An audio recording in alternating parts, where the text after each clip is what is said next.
And hello, everyone. And to all those who are on the call with me right now, and for those who are um, uh, doing this by recording, hello to you.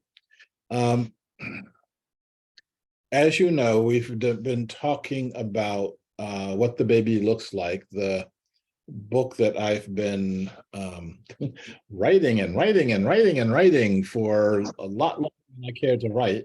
Um, um, and the workshop that's spinning off from that book.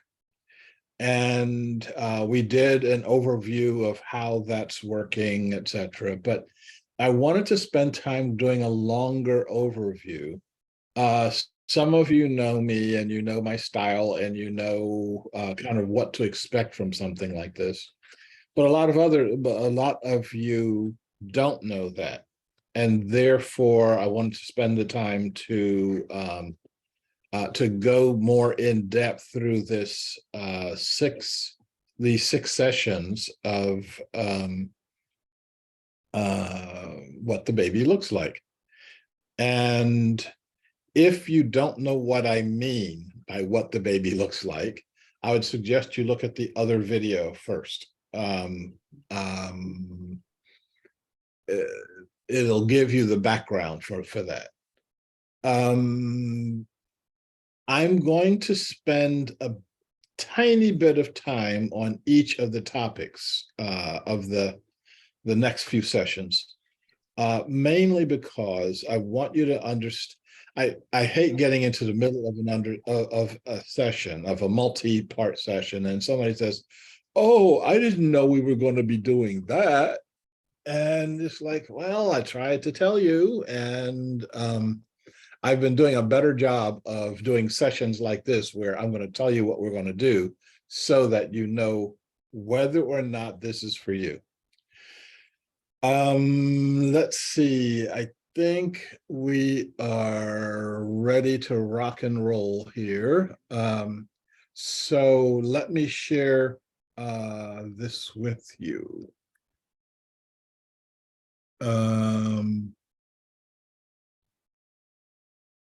Okay. So let's talk about what these sessions are going to look like. The thing that's that will be the organizing factor behind this is something that I started developing at least, well, maybe 10 years ago. What I call the 12 global challenges, something that's based on work that I was doing in Sri Lanka with Dr. Arya Ratne that he called the 10 village needs. And looking at a village in Sri Lanka, and then looking at, for example, my life or your life in the West in a completely different context, I realized that the contexts weren't that different, that it looks different, but really these are the 12 things that occupy our lives also. For example, when in Sri Lanka, when they talk about water, that means that you've got a bucket and there's a well nearby. Okay. I don't know how many of us drink water out of buckets, or take baths out of buckets, or take baths in a creek with alligators in it. And I've done that before. It makes you very hyper alert to what's going on. So we in this society are focused on, and I believe over focused on, the issue of ecology and climate change. And I'm hearing a dog barking in the background, and as whoever has a dog barking in the background, if you can shut your your microphone off, that would be helpful to everybody else who will be listening to the recording.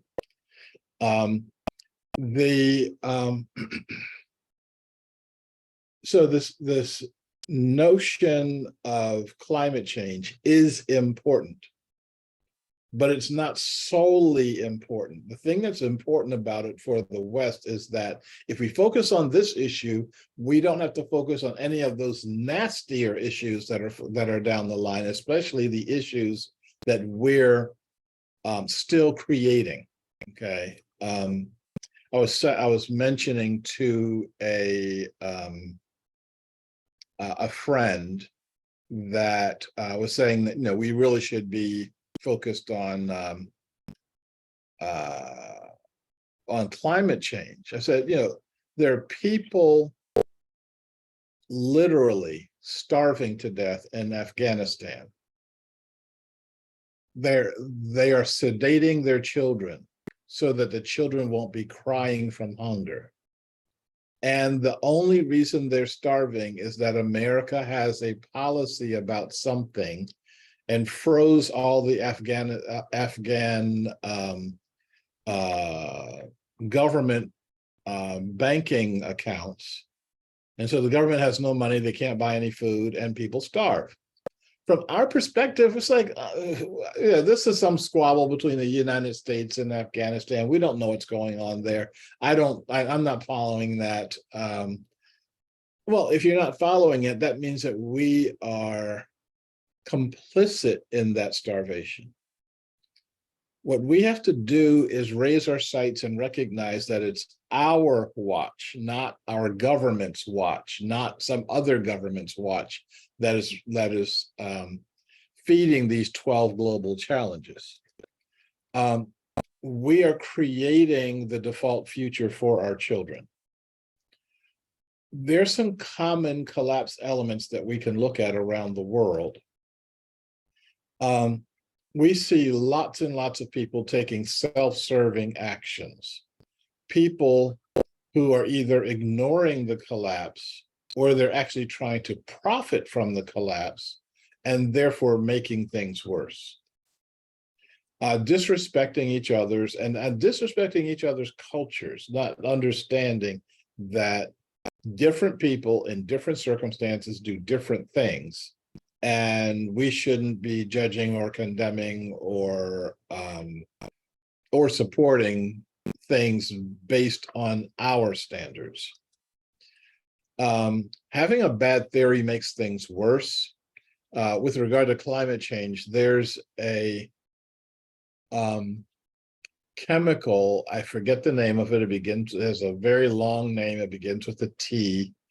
And they're talking about spraying that in the stratosphere to create clouds that will shield the Earth from so much solar rays and therefore cut back on the greenhouse effect.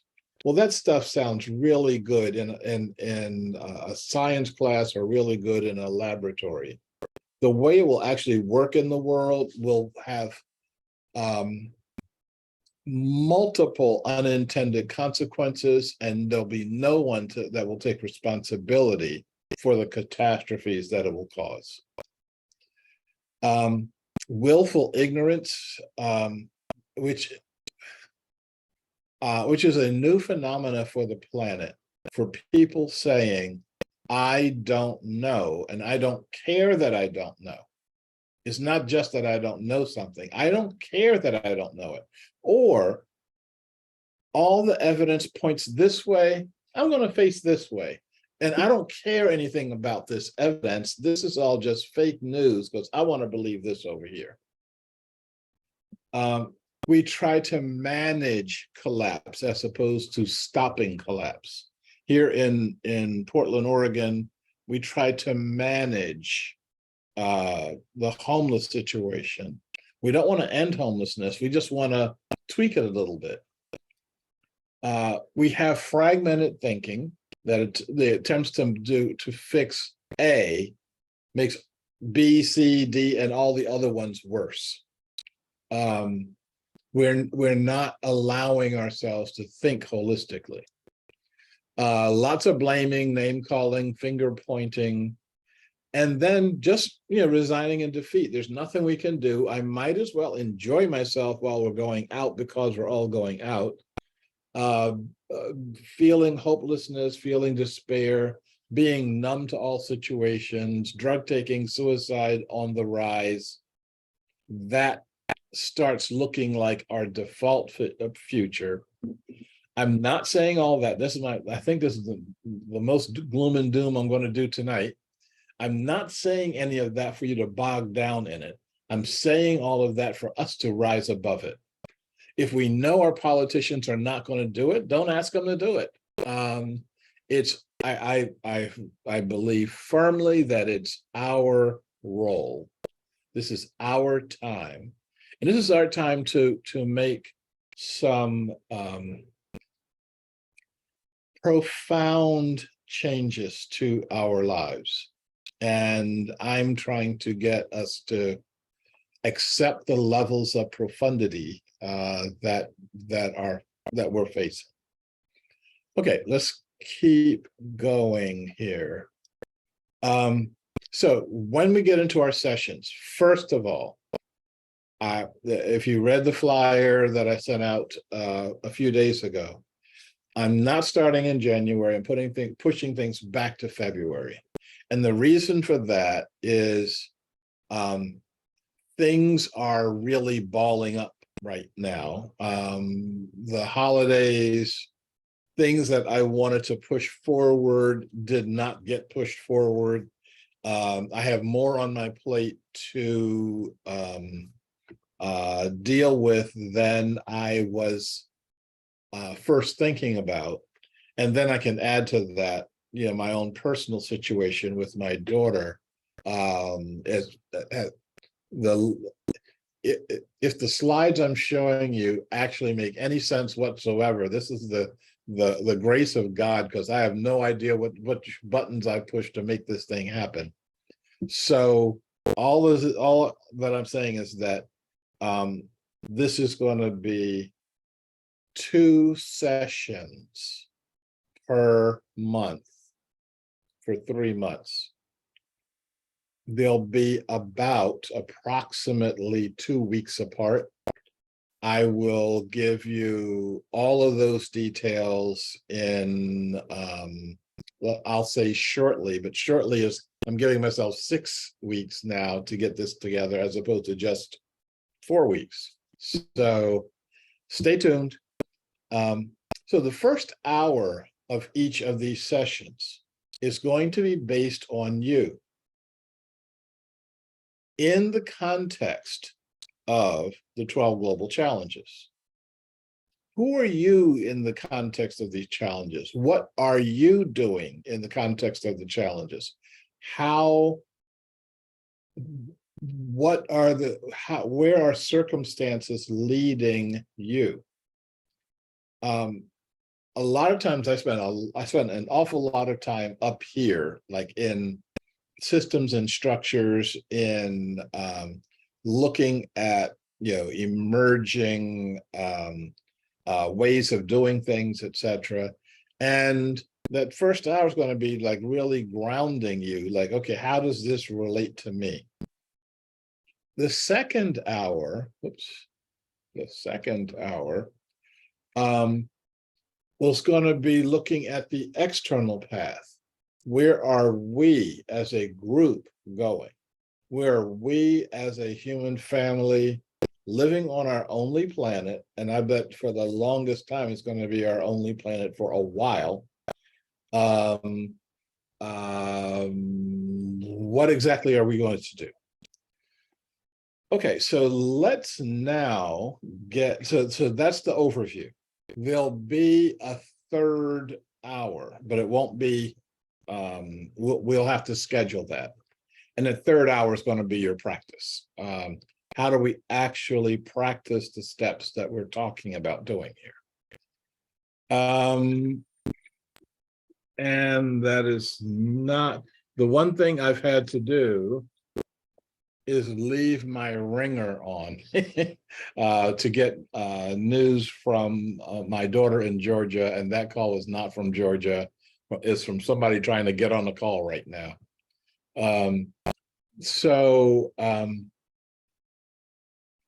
As I was saying, the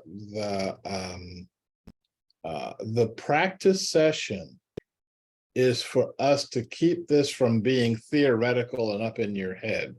The practice session is for you to bring this into your life, for you to have practice partners where you're actually going to do things with other people and see where we go with that.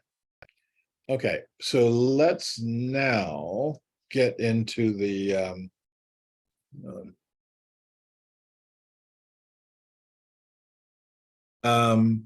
so let's now get into each of the sessions. So our first session is going to be in February. I didn't want to turn the ringer off because I wanted to get calls if I had to, but it looks like I'm going to have to turn the ringer off.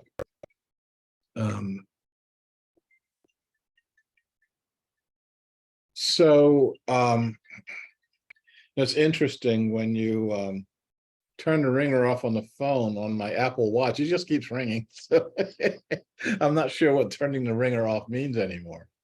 Okay, so on our first session in February, the first hour is going to be covering a new way of living.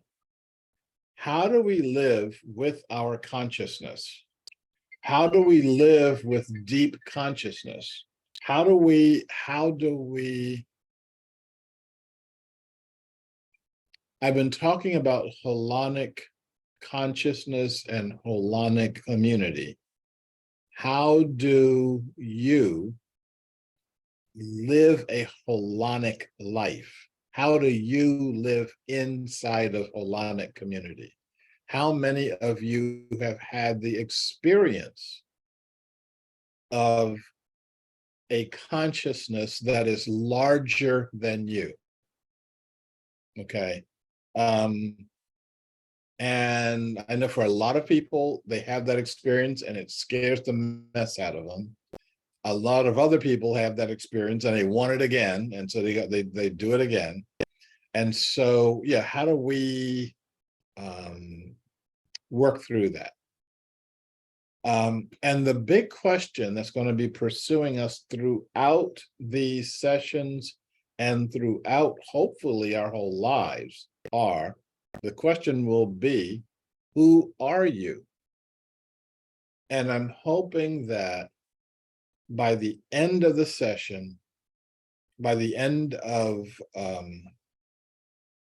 our 6 sessions, that we're going to have a deeper and a more focused and a more expansive notion of who I am, who you are. Also, following that, what do you want? I find it really interesting, the number of people who, when you ask them that question, they relate it to money and money equivalents. You want more money so you can have more stuff, and you want that stuff not because it's healthy for you, not because it'll make you happy, but because it will demonstrate to people that you have money. I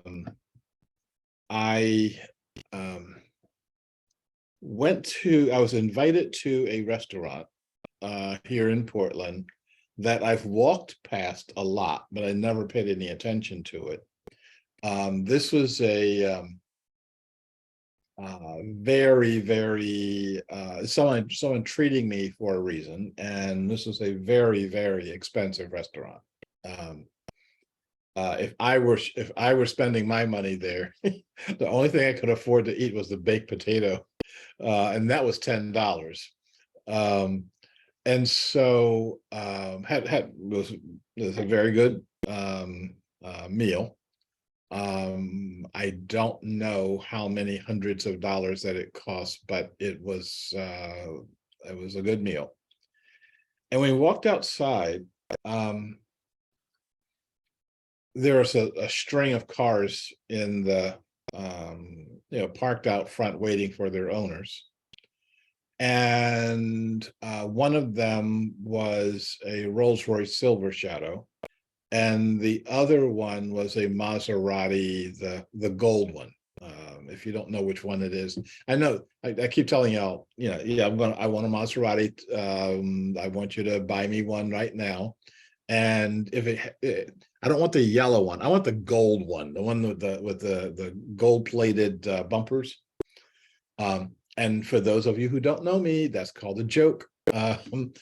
And so I was telling my companion that that between just the two cars, I said, this is like $5 million worth of cars parked out here. I'm just looking at two of them. And I went back and double checked, and I was wrong. Inflation has hit the luxury car industry. The Maserati alone was $7.5 million. And I have no idea what the Rolls-Royce Silver Shadow is the top of the line. I have no idea what that would cost. 20 million, $40 million for a car. So when you ask those folks what they want, they probably want a bigger Rolls-Royce or a newer Rolls-Royce, and I'll bet that's not what their heart is asking them. So if they were sitting in our session, I'd be asking, what does your heart want? What is it that you, where you feel you are led to and you are responding to? And I would be willing to bet it has nothing to do with owning a multi-million-dollar car. So that leads to the question of what's important to you. Are the things important to you the things that you can buy? Or are the things that are important to you the things like your relationship to your children? Things like whether or not you can feed those children. Things like what is the art that you were given to bring into the world? So we're going to get deep into who you are and deep into what you want and deep into what is important to you. And I could add here, what are you invested in? Are the things that are important to you are the things that you're also invested in? For a lot of folks, it's you're nowhere near it. We're going to talk about what's a holon and what's a solon, and how do you live inside of holonic consciousness? How do you do that? What's the criteria for that? When have you had an experience of holonic consciousness, and how did that fit for you? Where did that go for you? So the second hour of that is what the baby looks like. What does a mature human society look like?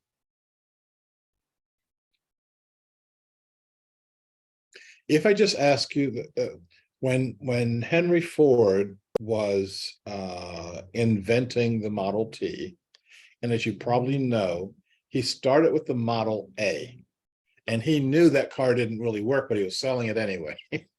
And from that, he learned how to make the Model B, which is a much better car. Still didn't work that well. And then he made the Model C. When he got to the Model T, it's like, wow, now that's the car. And they sold an awful lot of Model Ts. Now, um, uh, he has a very famous saying. He said, before I invented the Model T, if you asked people what they wanted, they would say faster horses. And that's where we are right now. If I said to you, I want you to tell me what a mature human society looks like, what you would tell me is that it's going to look like this, what we're living in right now, but without the homelessness and without the poverty and without the guns and without the such and such. I would suggest to you it's going to look nothing like this society, not one thing, okay? Not because I don't want the society, but because we've got so much more waiting for us by us simply throwing out the models that we're comfortable with and looking at the whole. We're also going to be spending time talking about the birthing process itself. A lot of what we're seeing, and this is my baby versus afterbirth argument.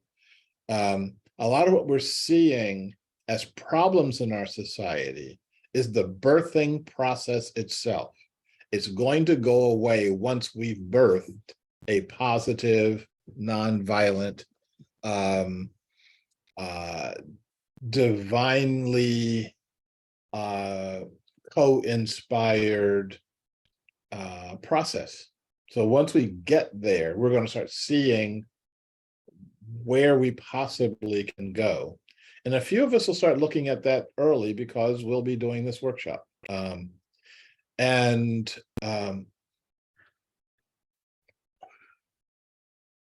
Okay, so what these are teasers. This is not, I don't and can't get into actually substance on any of these points because we've got an hour and a half now. Okay, so going on, we will we'll be disassembling the old story, and there's an awful lot to the old story. We have accepted the old story as reality, okay?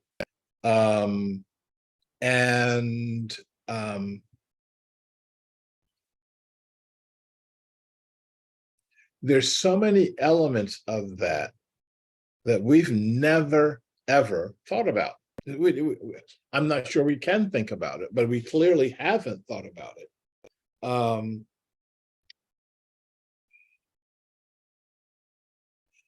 I was just looking at how pervasive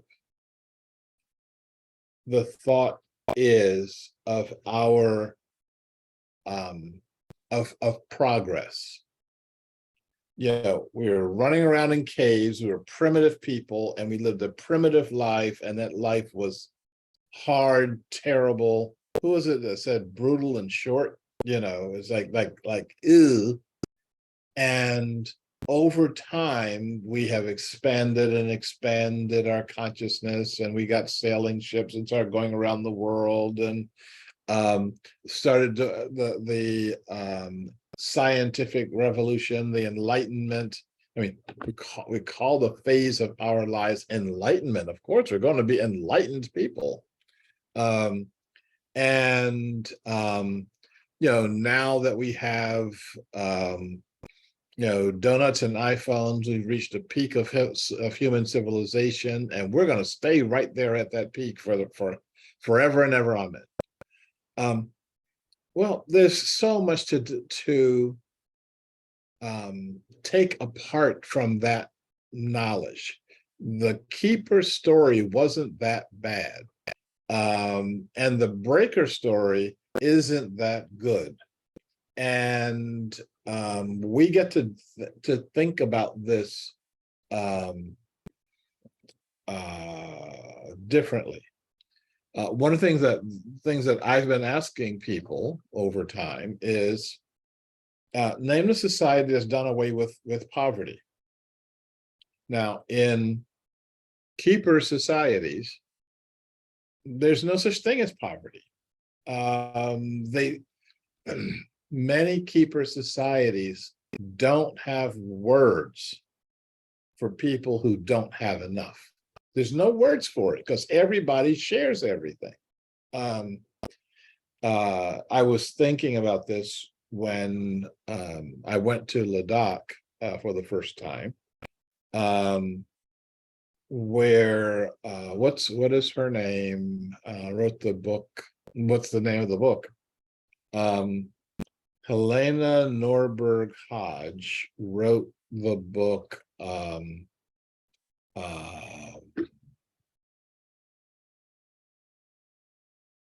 Okay, this is my brain being preoccupied here. I can tell you what the cover looks like. I just can't tell you what the title on the cover looks like. But she was saying when she first went to Ladakh and started talking to the Ladakhis, they just had no word and no concept for poverty, for someone who didn't have enough. Once the tourists get there, then they've got word like, oh, we're so poor, help us, please. And so poor means we don't have jeans, we don't have travel bags, we don't have the cool plastic bottles of water, and not seeing that, we Westerners have the cool bottles of water, and we've got the jeans and the boots and all the other stuff. But there's something that we're lacking inside, and there's some ways for us to share how we can help each other. But we don't do that if I believe that my story is superior to your story. Okay. To recognize that the giving birth process is a lot like dying, and if I'm going to spend another 20 minutes on this, I could go through lots and lots of examples of that, of situations where a person who is pregnant and doesn't know that they're pregnant, everybody, including the person plus the entire society, the medical establishment, will think that that person is dying. And what the reality is that they're having a baby.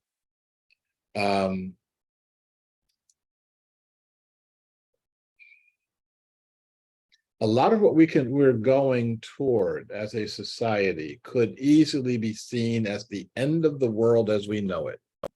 That we're looking at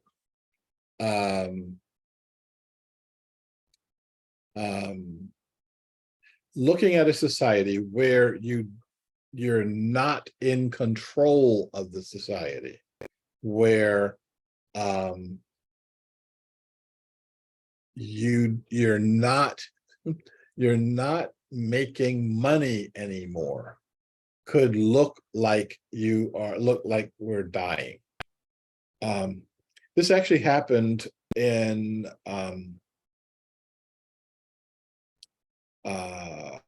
New Orleans with Hurricane Katrina. There were a number of police officers who committed suicide because all of the systems and structures had gone down. It wasn't like selective. If it doesn't work over here, let's make it work over there. It's like, no, we don't know what to do. We don't know. And because I got the blue uniform on, people are looking at me as to tell them what to do. When they faced the end of their world, they committed suicide. What are we going to do when it's not a temporary failure, but it's an ongoing failure? See, the thing with I talked about this in okay, I'll catch up. I'll talk about this more in February, but a lot of the crises we see are temporary crises. Right now, some of us in this society are getting tons and tons and tons of snow. Well, snow is something that can be very life-threatening, treacherous, et cetera, but it's going to go away. And this is an emergency that's running hours and days. What happens in one snowfall is not going to last for weeks and weeks, and definitely not going to last forever. So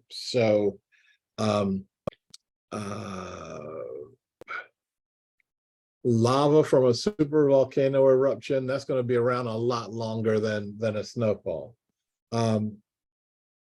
Having something that happens with the sun that knocks out our electrical grid and knocks it out for the foreseeable future, that's again something that we need to pay attention to differently. Okay.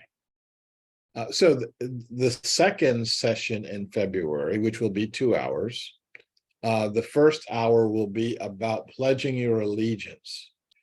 How do you identify yourself in the world? Okay. I don't know if we'll have time to get into this, but we'll see. Many people identify themselves as Americans and have no idea what that means. None. They identify themselves as Americans because they were born in this country, and that's as far as they've thought about it. For a lot of people, identifying themselves as Americans is meaning that they are part of the American culture. That's not the same as saying, I understand the American jurisprudence system and I agree with it and I want to live my life that way. How many of the people who participated in the January 6th insurrection were wearing American flags and waving American flags?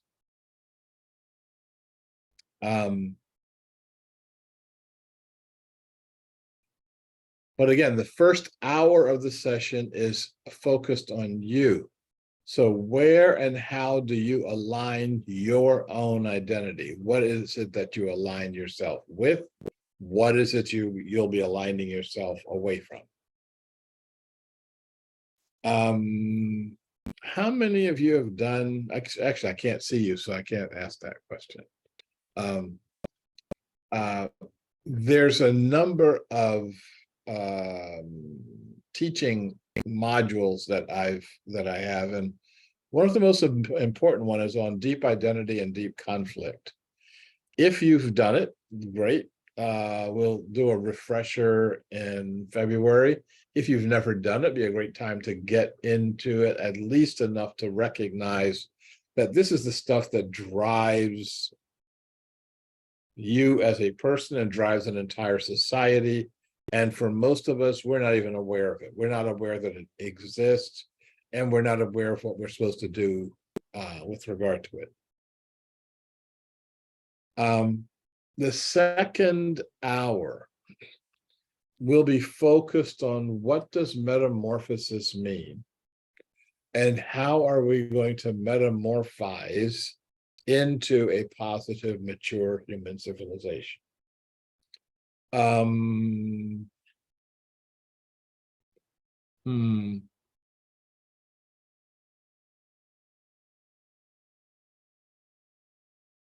So what is metamorphosis? When we talk about metamorphosis, it's like, oh yeah, I remember that, butterflies and caterpillars, and one turns into the other, and that's about all I know.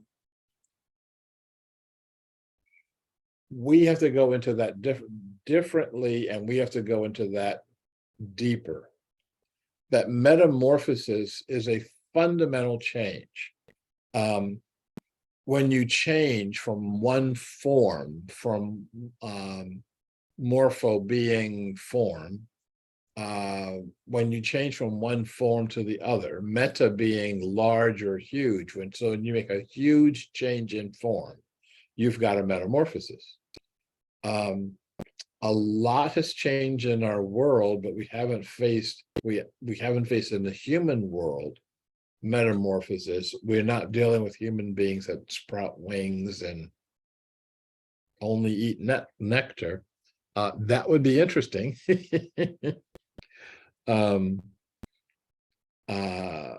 So what does that metamorphosis look like for us, and how can we take advantage of that?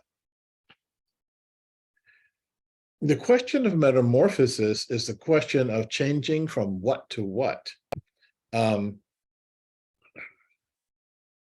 The question is, how profound do we have to change in order for us to create a mature human civilization?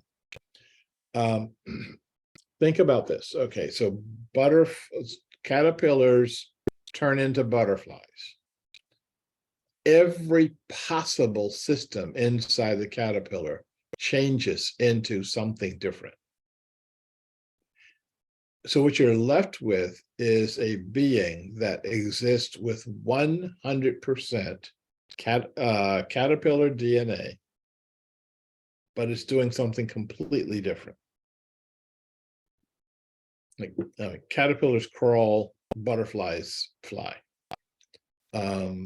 Caterpillars eat, butterflies can't. So we call the metamorphosis from caterpillar to butterfly a huge morpho change of form. Are we going to do something that large? I've been questioned about that. What happens if we can just make a small change? Yeah, we'll all go to a different school or start thinking differently. And that's going to be the metamorphosis that we need to change society. I think it's going to be a lot more profound than that. And I think the profundity of that is going to be that many of us don't have our eyes open to see it. Okay. So how profound a change? Session number 3, which will be the first session in March, on the personal side, we'll be looking at your personal values. What are your personal values? What are your personal values as it pertains to the issues that we've been talking about?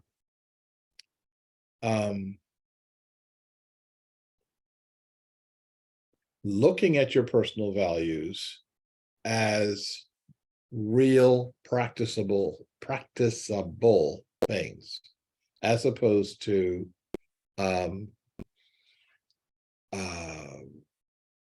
the things that we're taught about in our culture, the things that we're taught about in Sunday school, but none of those things may have any level of reality, any level of how we work differently together.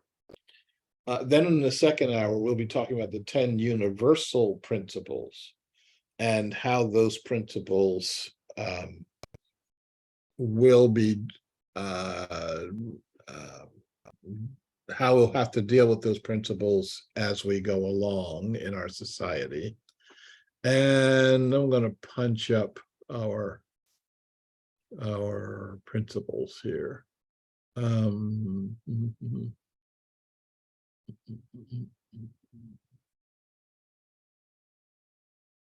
Okay.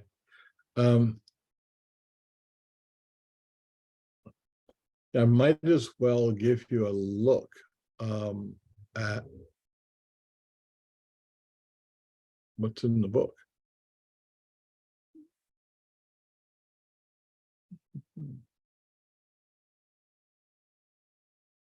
Well, thought that's what I was going to do.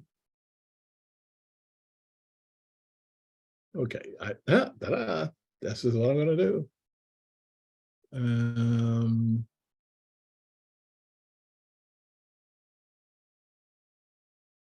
So let me stop sharing this and start sharing this. So I'm this is just one section out of the book where we're taught as breakers that our primary values are centered around me as an individual, the primacy of the self. And then the keeper and mender values is the primacy of the web of life, of all beings, of which I am one. This gives us two different forms of consciousness. The consciousness of the individual, or Solon consciousness, or the consciousness of the whole, or holonic consciousness. So I've divided things into what I call the essential moral minimum. This is, I mean, you got to do these parts, and if you don't do these parts, you can't add stuff without doing these parts. Okay, so the first is love, agape, metta, and to put it in the context of a commandment, thou shalt love and thou shalt be loved. You have to allow yourself to be loved. When I was working through this in my adulthood, the thou shalt love piece kind of stuck with me. My Camden upbringing was interfering with that, etc.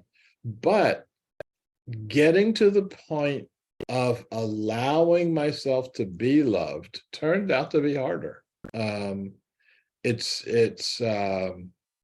There's less you can do around that. And as a guy and as a doer, I wanted to, go out and do things. I wanted to fix things. I didn't want to just allow myself to be loved. I'm going so slow here. Okay. Then the second is peace, ahimsa, nonviolent, drala, and to put that in the form of a commandment, thou shalt be at peace. And then the third one, is compassion, service, dana, being of service, neighborliness. And that is stated as a commandment, thou shalt be of compassionate service. It's really important that we are of service, but we have to be of compassionate service. We can't be of service to those dirty, nasty, stinking people over there, because if you are, you're not getting it. You're not getting that me helping that person over there is still maintaining dualism and exclusivity. Me helping this person means I'm helping myself. And when I get there, that gets things really interesting.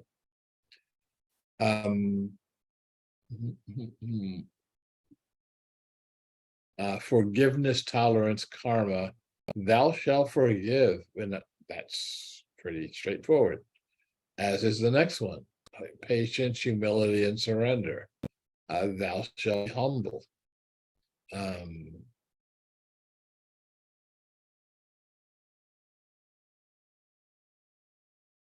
The sixth one is the golden rule, inclusivity and equanimity.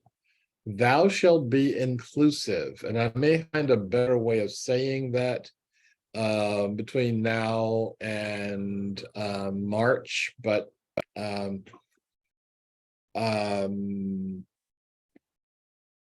everything all of our teachers have taught us is about being inclusive and about being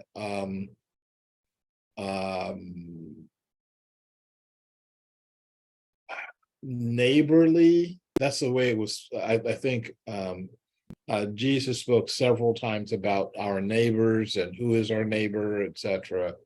And I think it's all about being inclusive. Okay, seventh is righteousness, dharma, truth, Tao, authenticity, and purity. And the commandment statement is thou shalt be authentic. The problem with authenticity is no one knows what the word means. We know it when we see it, but we don't really know what the word means. I don't know how I can see you being authentic. It's hard for me to see whether or not I am authentic in various situations. Then number 8 is joy and gratitude. Thou shalt be grateful. I really like that, but I don't know why. Number 9 is responsibility, empowerment, action, both individual and collective. And the commandment would be, thou shalt be responsible. One of the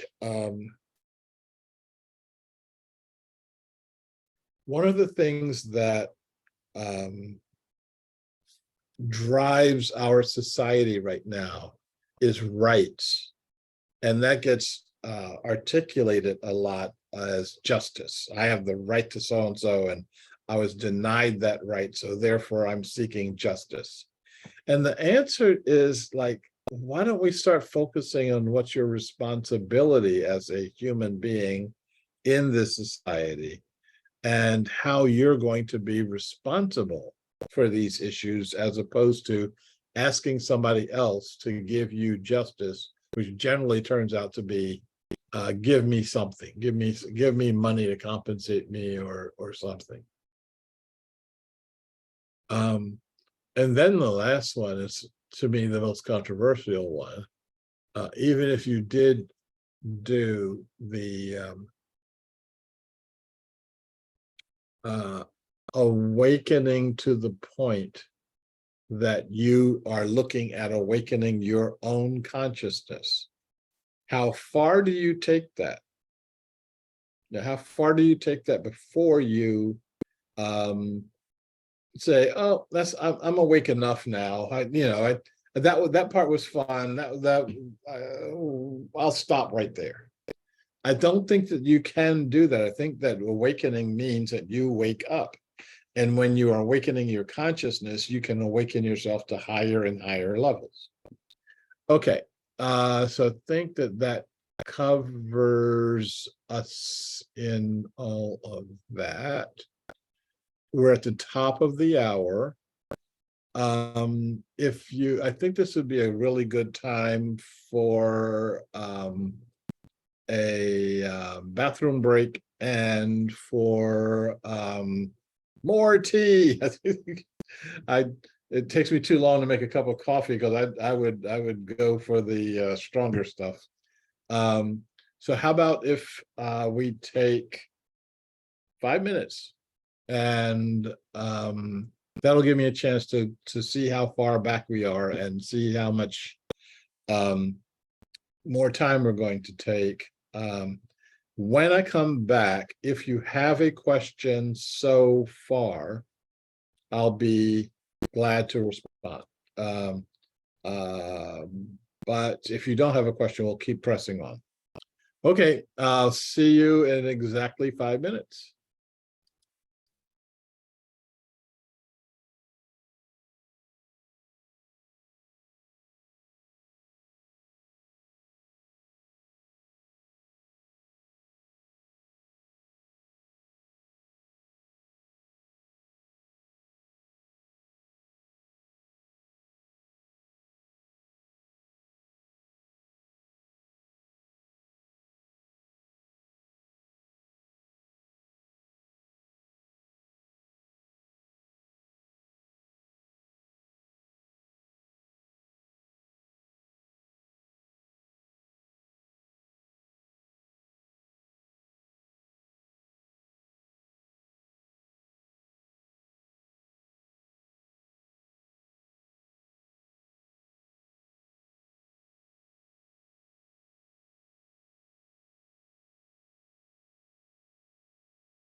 Okay. I am going to start talking now. I'm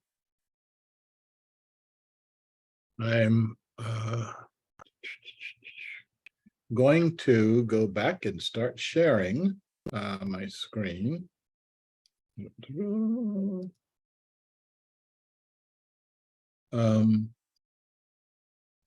And we're moving on to the second session in March. Again, we'll have two elements to that. In the first hour, we've been talking about holonic consciousness. We've been talking about it as though that's something that happens to someone else, or it happens to someone in special circumstances, like, meaningful events, ayahuasca, sessions, kind of whatever. What happens when our society is built around consciousness? Now, there have been conscious societies before in the world. We basically have been ignoring them, but there's that it has happened in the world before. What are you going to be doing when you and all the other people around us are being conscious? What's your role in all of that? How will the ability of us sharing consciousness change your life? I'm hoping that you live a decent, authentic life right now. Okay, that I hope that that's true for you. But if we become more conscious and we become more authentic, how will that change for you? I'll just give you one quick example. I don't lie, and for lots of reasons I don't lie, but one of the principal ones was given to me several decades ago, where someone said, whoever you're lying to or whatever you're lying about is your God, because you think that that is more important than the truth, which should be your God. And that was pretty heavy duty. And since that time, I don't lie. It actually makes your life a lot easier. You don't have to remember, oh, what did I tell that person, and what did I tell this one over here? Now, for a lot of people, though, they do. So what happens when you don't do that anymore? Or as soon as you do it, people see right through it, because you can't lie at a deeper or more profound level than the holonic consciousness. What are some of the possible pitfalls of shared consciousness? No one has challenged me on this yet, so I decided to challenge myself. What happens when group A starts forming holonic consciousness A, but there's a group B that starts forming a holonic consciousness with a different set of values or a different set of outcomes? This is what our founders faced when back in the 1770s, they tried to create one society with two different souls. They tried to create a society that believed that all men are created equal and endowed by the creator with certain inalienable rights, like life, liberty, and the pursuit of happiness. And then there's another group that believed the same thing, but only about the people in their group. This is a basic fundamental split, and we're living in that split right now. We've never, ever, ever been able to resolve it. We're going to resolve it coming up real quick, because what happens when someone can see that you're operating with a different set of a different set of principles to your consciousness? Will that create a very profound war. I don't know. I hope not. I hope we all get on the same page at the same time, but I think it's important that we have to do so. Okay. So the second hour of that session 2 of March will be what a mature human society actually looks like. What are we actually working toward? This is a concept that I've been working on for a long time that I call the ecstatic society. A society, excuse me, a society that's based on the concept of ordinary ecstasy. Now, we know that in this society, we tend to reserve the word ecstatic for people who are having either a mystical experience, a sexual experience, or a mystical sexual experience. And I think that we have to develop a society where whatever it is that I'm doing this as a transcendental experience. A lot of you have heard me talk about the example of the woman at the Brighton Bush Hot Springs who was scrubbing algae off of the rocks in one of the pools and was describing her experience as a mystical experience and said, this is a labor of love. She is in an ecstatic state, wearing these big rubber gloves and this huge scrub brush dipped in baking soda and scrubbing algae off the rocks.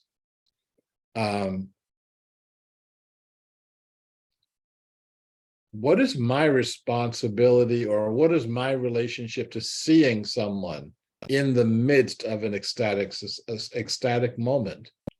How can you create the ecstatic moment in ordinary everyday society? Well, first, I believe that money shuts that off. As soon as you start talking about working for money, you shut off the possibility of ecstatic experience. However, the woman in the pool, the woman scrubbing the rocks, she was paid for that, but the payment was completely secondary to the fact of her doing this. And so how do we get to that point? How do we achieve that? How do we work hard without money?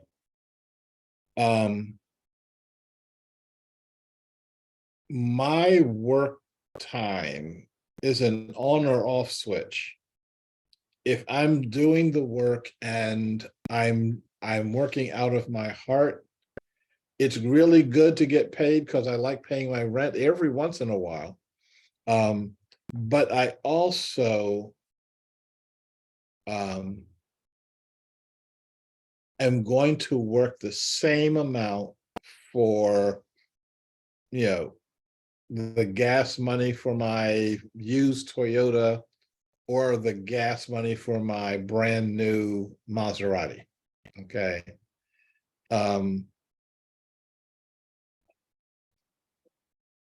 At this session, we'll also start talking about emergence, and some of you already know the concept of leaderless, sophisticated, coordinated working networks that can achieve so much more than somebody telling somebody what to do.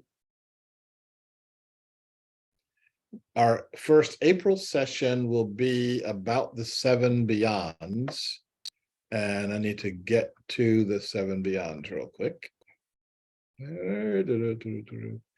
I've been so through this book. I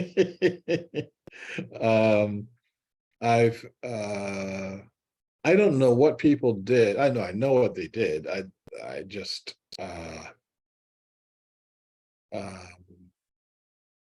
how do you write a book without a computer? Really an interesting challenge. You can look over my shoulder while I'm doing this, which means I got to stop that share and then get my other share going here. Okay, so the 7 Beyonds is living in the frontiers of a new society. And the first of the Beyonds is beyond slavery. And I'm on the one hand, we made slavery illegal back in the 1860 something or another's, and we made it constitutional with the 13th, 14th, and 15th Amendments to the Constitution. But we didn't change the consciousness behind it. We modified it a lot. So now, instead of calling someone a slave, you call them an employee.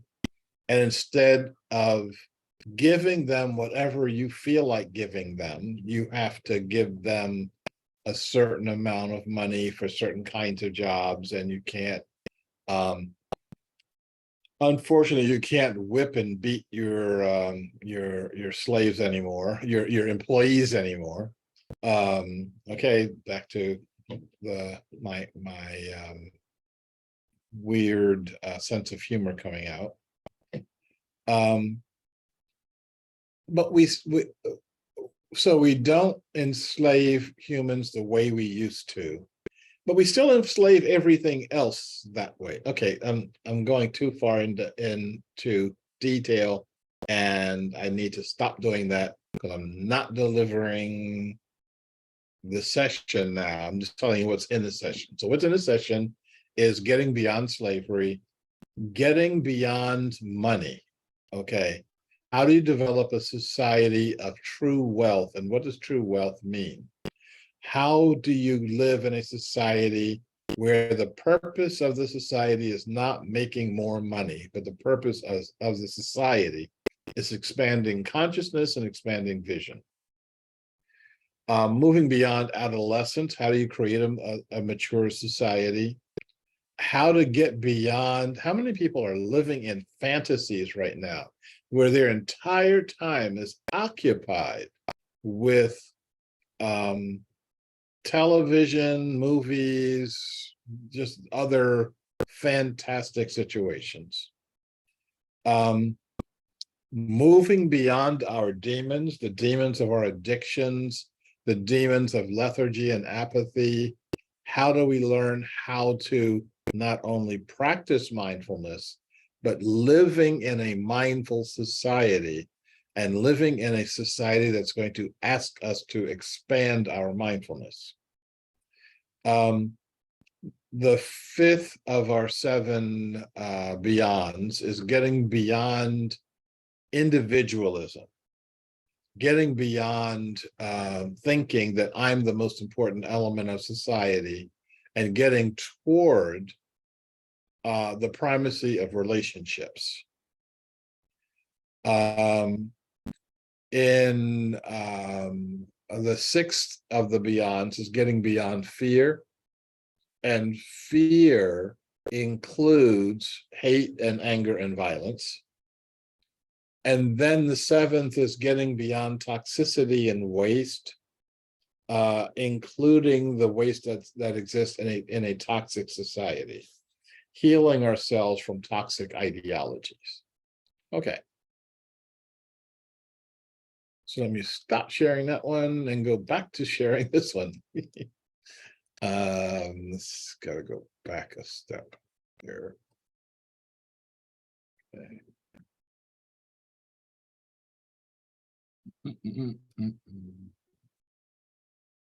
Okay, in our second hour, we're going to talk about the 1,000-year plan for humanity. Right now, we as human beings don't have any plans, okay? We have we have some vague and inchoate fears. We fear for the climate change. We have no idea what's going to happen, and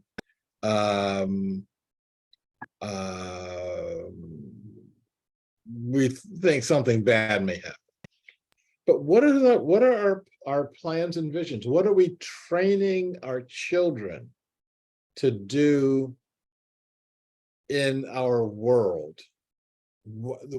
How are we building that world? Well, I've got a 1,000-year plan for humanity. If you wanted to see it, I could show it to you right now. But that's I'm one guy with running this by a few dozen other people to get the order and to get the order right. But what happens when all of us start inputting to this and all of us start drawing out from it? Let me give you an example of what we're talking about. If I asked you right now, what is your plan for the destruction of the Brazilian rainforest? I think there's not one person that I can think of that says, yes, my goal is to destroy the Brazilian rainforest, the lungs of the world. While that isn't your goal, there are lots and lots of people who are doing that, who are actually practicing that. And they would say it's not their goal either. They're just cutting out this 100-acre plot. And then these other people are cutting out this 100-acre plot. And then we've got a 500-acre plot over there. And it just keeps going, growing, because each one of them is motivated by money. I can turn this group of trees that's not making any money for anybody into money for me and money for the people who buy it. So once you take the money factor out, you can start asking the question, what are our united plans? I'll give you a couple of ideas here, what I've got written down.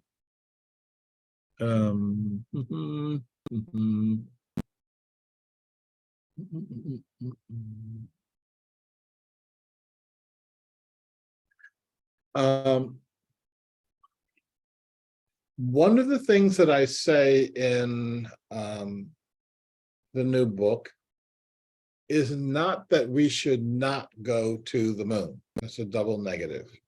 I'm saying it's okay to go to the moon and okay to go to Mars, okay to go to Venus. But after we get all the basic work done, like stabilizing the climate, having an economy where there are no poor people, in 10 years, confronting the big three, food, water, and energy. We stop putting poisons and toxins in the atmosphere in 15 years. We end all of our borders in 40 years, so you can just travel wherever you want to. We repurpose our military so that the purpose of the military is not to kill other people, but the purpose of the military is to provide compassionate action around the world in accordance with our global visions. In 500 years, we start terraforming Earth, terraform this planet first, okay? A number that I think is just downright shocking is, of all the water that's on the Earth, only 3% of it is drinkable, and only 0.5% is available. You take all of the rivers and lakes, the freshwater lakes, etc. That's only 0.5%. I think that we should set as a planetary goal doubling our water supply, doubling the water supply that we can drink. That means turning a lot of the dead, dry seabeds back to action. Let's put water back in the Mojave Desert. Let's turn the Sahara Desert into the Sahara Garden. It would take billions and billions and billions of dollars to do that. But once we get our priorities together and stop trying to get to the moon too quick, we'll have the billions and billions and billions of dollars to do that. And we'll have some places to put all of the billions and billions of people who are going to lose their homes now from climate change. We can do the whole thing once we get our priorities together. Okay, I'm going to shut up in a second here. In the where am I? Okay. In the second session in April, the first hour, we'll be talking about the colony humans. What will happen if we start applying ourselves to the welfare of the entire planet the way that an ant colony applies itself to the welfare of its local ecology? If we get really, really serious about this. And then the second hour, we'll talk about the nation of Gaia concept that I shared with you earlier. And what is it that we will start doing now from this awakened awareness? What are we going to start doing that's going to promulgate the nation of Gaia? I've got some ideas around that, but those ideas are as strong as the people who are actually going to be doing the work. And that's going to be all of us, I think. Okay, I'm going to stop sharing right here, not because I'm being selfish, but because I'm ready to take some questions, comments, thoughts, answers, etc., and see where we go with them. If you are wanting to say something, I see some of you coming on already. I suggest you turn on your video and wave your meat hand around or raise your digital hand, and I will call on you. Helene, how are you? Hi, great to be here. I'm just wondering if you can describe at all what kind of changes you think individuals that take part in this program of yours will make as individuals.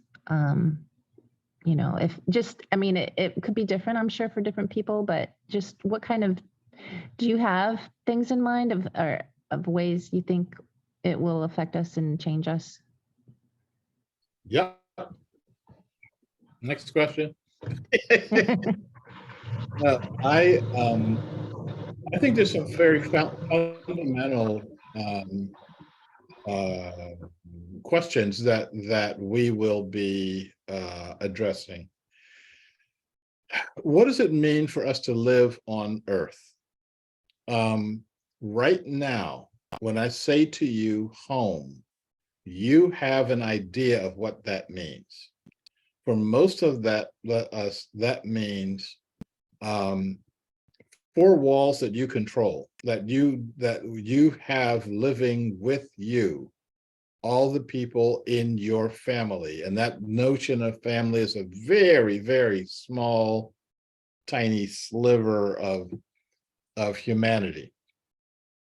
Some of us live in what's called intentional communities, where the homes are brought closer together and some aspects of those homes are shared. Others live on ranches where I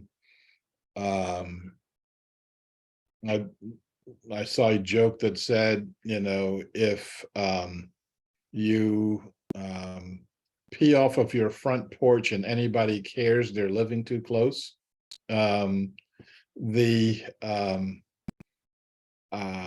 what happens though when we start living intensely together? You know, what happens when I have my space, but we also have our space.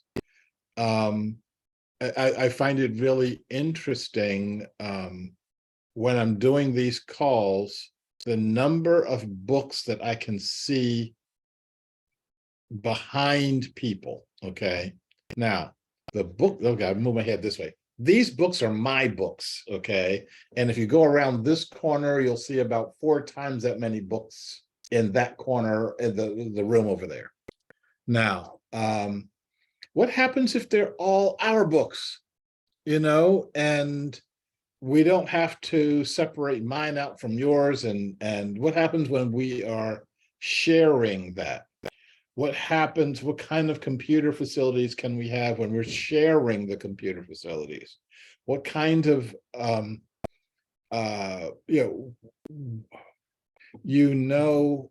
for example, how they do food in a lot of intentional communities, that if there are 30 families, once a month, your family has to fix the meal. I don't want to fix a meal for everybody. I don't know if I want to or not. I don't know if I even want to fix a meal for me every night, you know. So how does that work, you know?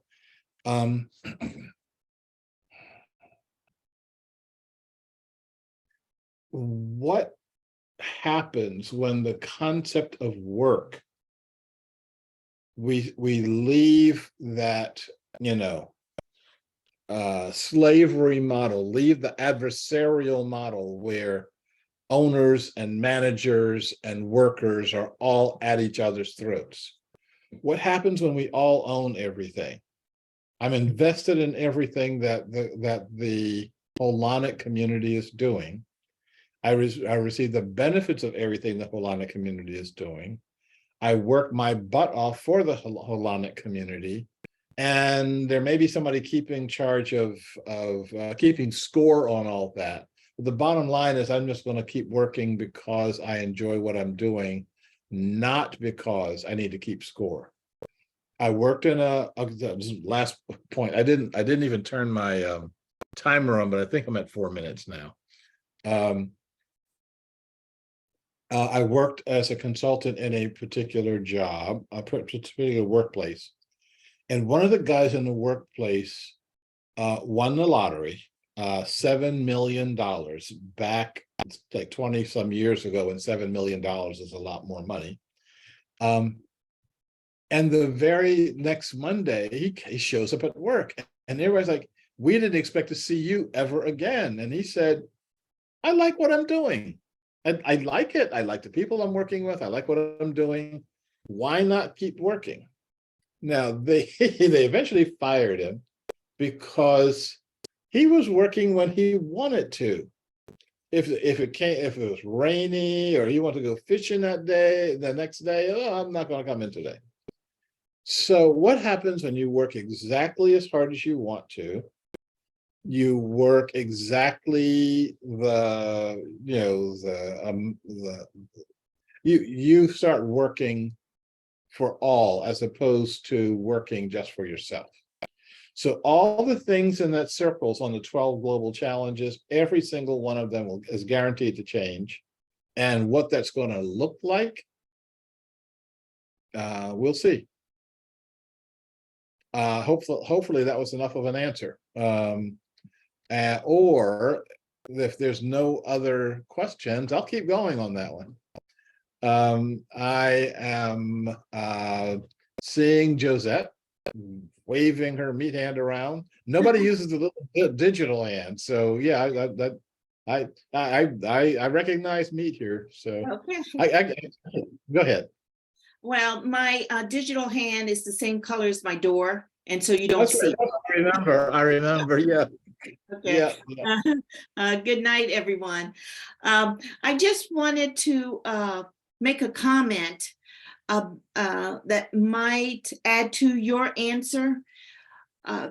You know, I've done co-op living, and it's a a real different experience, especially if you're used to having your own house or apartment for a long, long time. We're talking about 20, 30 years. And what I found out is I needed to learn how to live in that type of environment. So if I'm understanding everything you showed us thus far, is you're going to help us to learn, you're going to help us learn how to live, to see, to understand, and to live in a world that works for all. Am I correct? Yes, but with yes. I'll let you keep going, but I've got something I'd like to say around that. No, you can go ahead. That's it. That's all I want to say, because I've noticed not everyone, I mean, if we don't know how to live in that type of environment, then conflict is going to occur. So, and I realize if some, like the 100th monkey principle, if enough people learn how to live in that type of environment, and we all feed into that collective consciousness, that's what I call it, then everyone there will be a leap. And we will all be able to do so in peace, love, joy, etc. Okay, I'm done. I'm making a note because you said two things, and I'm giving myself permission to answer both of them. Let's start with what you were saying, learning how to live in this newly structured reality. I'll tell you what my dream goal is. And then I'll share with you the unfortunate opposite side of that dream goal. A dream goal is for us to have somewhere like 5 or 10 awakening centers in different parts of the world, in different cultures in the world. And that each of us that's on the journey to an awakened consciousness, a holonic consciousness, would spend time in each one of these cultures. And so the folks that are building the Awakening Center in, let's say, for example, Sri Lanka, would invite you to Sri Lanka, and you'd spend a month there learning what the awakened consciousness looks like in Sri Lanka. I can tell you that I'll make my head go this way. I learned an awful lot while I was in Sri Lanka. Okay. I was talking about how to deal with water. Well, you're talking about how to live with others. How do you live with others and the environment? In a particular village we were in, people worked really hard every day, and you at the end of the day you took a shower, you took a bath and changed your clothes. Many of us do that. In this situation, you do that with the entire village. So in one of the villages, there's a guy who stands at the top of the well, and he's dipping the water, and he's just dunking people as they're standing up to get dunked in with a bucket of water, bucket of very cold water. Felt really good when the days are in the hundreds, and the humidity's in the hundreds. And so what you do, and I had to learn how to do this, you unfasten your sarong, which reaches down to the ground, and you pull it up, and you hold it in your teeth like this, and you learn how to talk with your mouth shut, because you will be naked if you don't. And he dunks you and the sarong, and you then, while you're holding this in your teeth, soap yourself up underneath the sarong. And so there's like 50 or 60 people there, just kind of like going, men and women all going, the kids are naked as a jaybird. They don't care, So then after you've soaped yourself up, you get back in, not line, but get back in order, and he's dunks you to rinse all the soap off. Okay, and maybe a couple of dunkings to rinse all the soap off. And then you have a dry sarong. The one you're got in your teeth is wet. So you put the dry sarong around you and the wet one, and then drop the dry sarong. That's right. Drop which one now? Which one do I have to drop first? And so and then you tie that off, and that becomes your evening wear for the rest of the evening.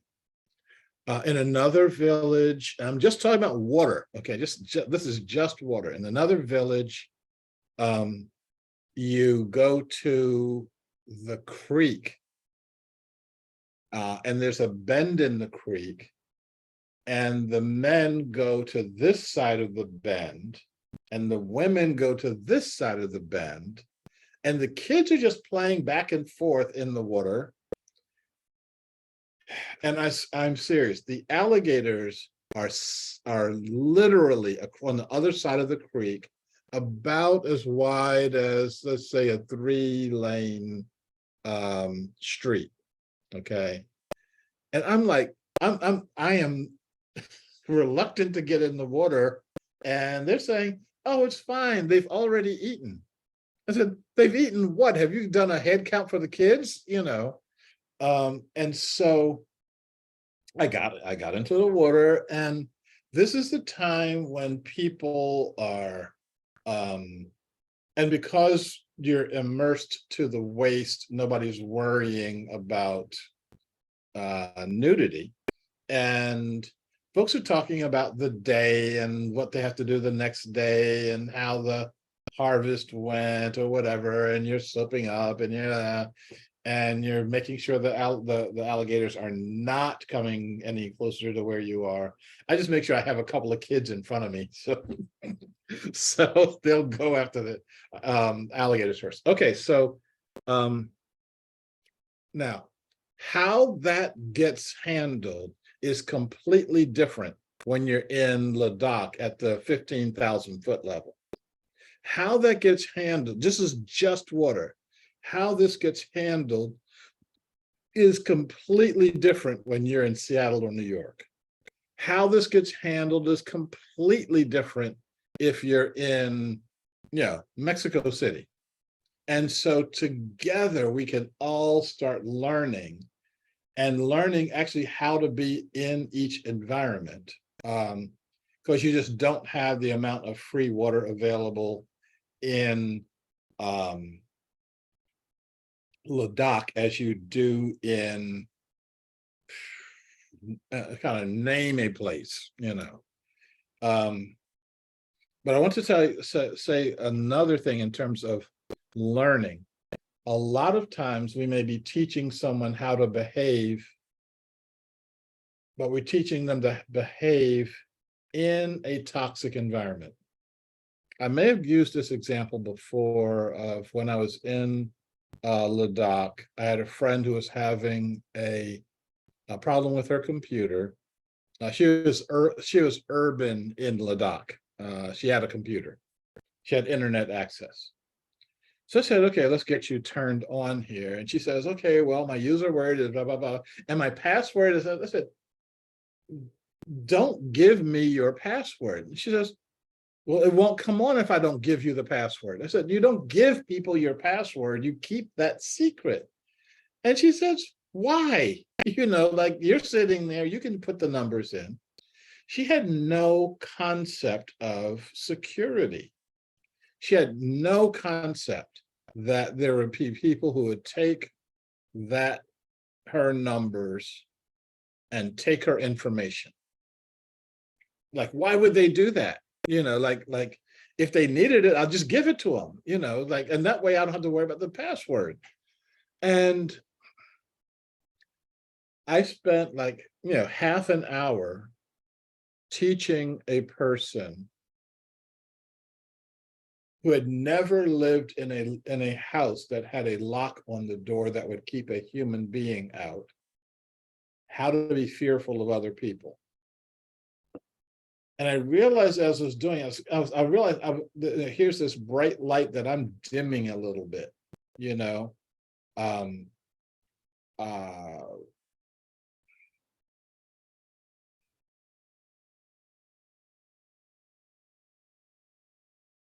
So our challenge is, how do we really learn? Not just say, you know, I'm the expert and you're the, you know, the pledge, and you're gonna learn from me.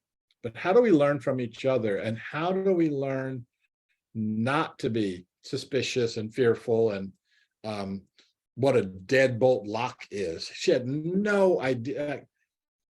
She had no idea what this stuff is. A lock on the door was to keep animals out, not to keep human beings out. When I was in Sri Lanka, whenever I was, okay, I'm gonna say this, and I'll get some more questions. When I was sick, people would come out of nowhere. And the thing is, they would go into your, if you're like sick in bed, they just go into your bedroom and sit and look at you. They're not saying anything, they're not encouraging you, they sit and look at you. I never understood it. And for me, when I'm sick, I don't want to be around anybody. So I was on the southern part of the island and had this terrible cold, and I was in a room that had a lock on the door, and knowing that they'll come through the window, I locked the shutter on the window. And lo and behold, like 5 minutes after I laid down, I heard rattle, rattle, rattle, them trying to open the door. You know, there's really there's no concept of knocking on a door, because your door is always open, you know. And then I heard rattle, rattle, rattle, them trying to open the shutter on the window. And I saw this hand come up underneath the shutter and flip the lock on the window. And the window opened and said, "Mr. Sharif, your door is locked." It's like, I'm like, oh, gee, how did that happen? And I didn't have to get up and do it and unlock the door. He just climbed through the window. So I'm like, I learned something. And so it's not what I want to do. It's not what you want to do. It's not even what groups of people want to do. It's what the holonic consciousness is growing into. Okay. Other questions or comments or thoughts or opinions, or I was going to say ending early, but I do have a couple of other things I would like to share with you if you've got a little bit of patience. Yeah, Ellie. Just to go back to your response to my question, what I got out of your answer was that you would vision us wanting to somehow become part of more of an intentional community, in whatever way that would happen, whether it's moving somewhere, you know, changing jobs, getting, you know, is that, did I hear that right? Yes. think going to ask more question there, or? No, I just wanted to see if I got that right, if that's what Well, you were. part of it is going to be that some of us are going to be looking for drastically changed ways of living. You know, I am very comfortable in my space here, but I also could live in various kinds of communities around the world. Like I said, I got comfortable with communal bathing. I've got comfortable. Actually, it was right here in Oregon where I learned how to get comfortable with communal and co-ed bathing. I mean, this is like Brighton Bush Hot Springs. Like, it offended my East Coast sensibilities, and I got over it.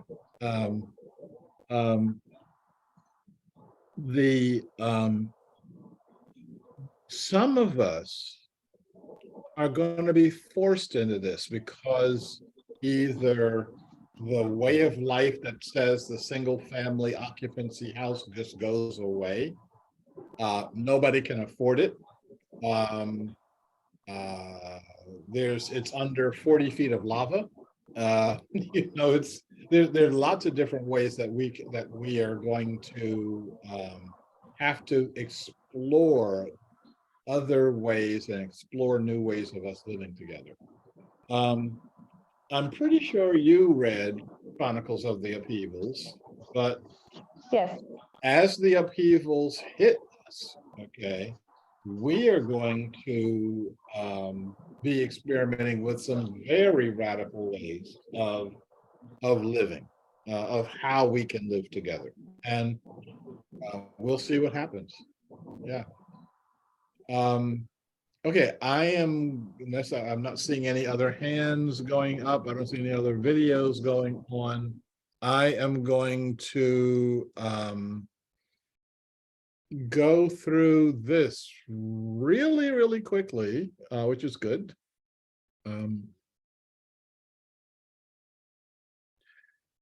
When I was talking about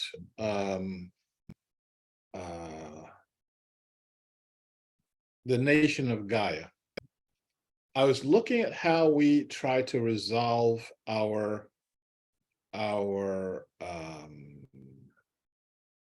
the problems of society, and the reason that the resolutions don't work is that they don't reach down into the profound levels that we have to have our responses react.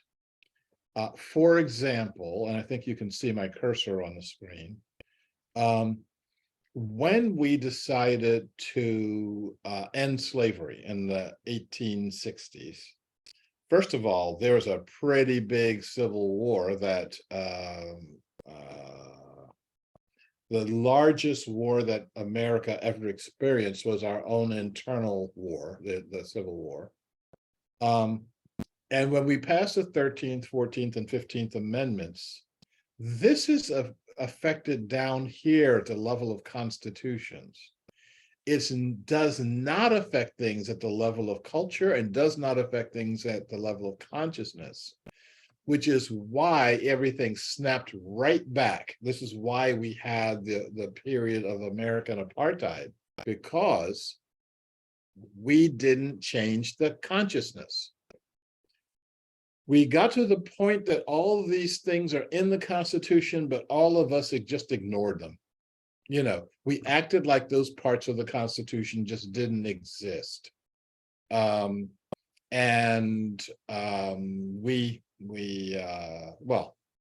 suffered as a society for over 100 years, and we're still going through it because we didn't address the issue of consciousness. So, trying to change rules and regulations, trying to change laws and codes, even trying to change constitutions does not work until we get to the level of commandments and cultures, thou shalt and thou shalt not. And even that doesn't work if you haven't changed what's in your consciousness. Okay, one more slide. I think one more slide. I guess maybe not one more slide. Da-da-da-da. Hey, excuse me for a second. Don't know why that's not advancing. Okay, there we go. So in this slide, let's look at the question of where is your allegiance? Who do you listen to? How do you connect with others, etc.? So your initial level of allegiance, your primary allegiance should be to yourself, okay? And I don't mean yourself as an ego. Hopefully you're getting beyond your ego, so that when you look at yourself, you're looking at the level of an I, and an I that even your ego has to listen to.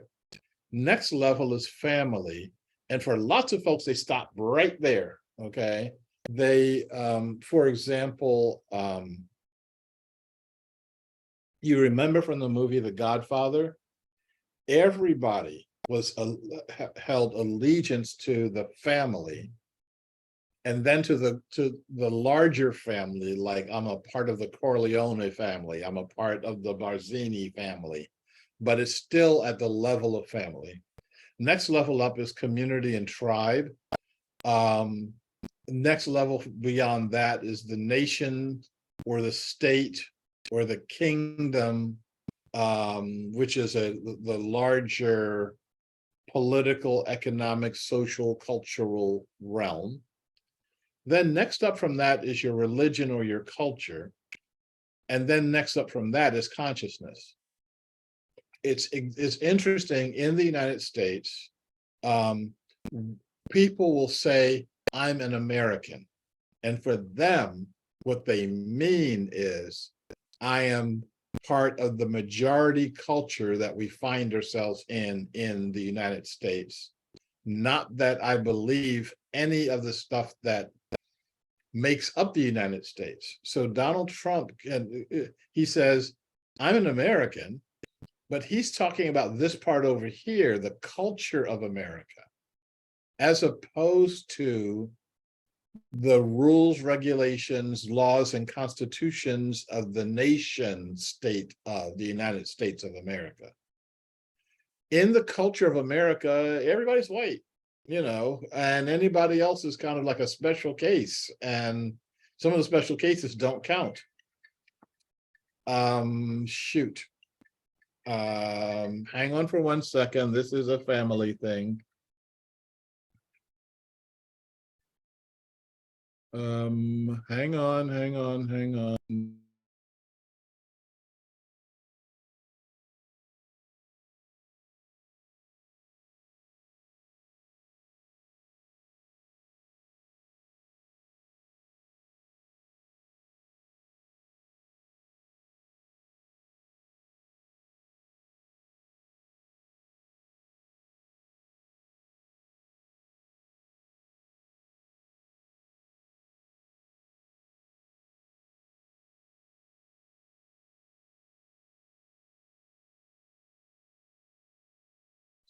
Okay. So that is I'm calling back in 5 minutes, which means we're going to be off this line in 3 minutes. So I think that you can see from this that all of the changes that we're trying to make are down here, low-level changes. We've got to start looking at some higher level changes and start looking at the issue of creating super cultures, super nations, super religions, like transformative religions, to the point that we get to this place of shared consciousness. Okay, I'm going to encourage us to all of a sudden I'm losing my voice. I'm going to encourage us to turn on our video so that we can say goodnight to each other. I hope that this will help all of you make the decision to sign up as soon as there's a sign up form, which we'll have in a week or two. And that you can, that we can have a really good session going up in the winter and spring months. I've received no requests for financial assistance, which means no one needs them so far, which is really good. Y'all are wealthy. If I get to ride in your Maserati, that would be good. And I'm looking forward to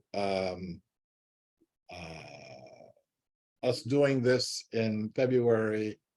Looking forward to health and happiness for my eldest daughter, and looking at me not being as nearly as preoccupied as I have been on this call. Thank you. Talk to you at another point. You can unmute yourselves and say and yell at yeah, Merry Christmas if you want to. Happy holidays. Happy holidays. Thank you. I look forward to talking to you at another point in time. Bye. All right.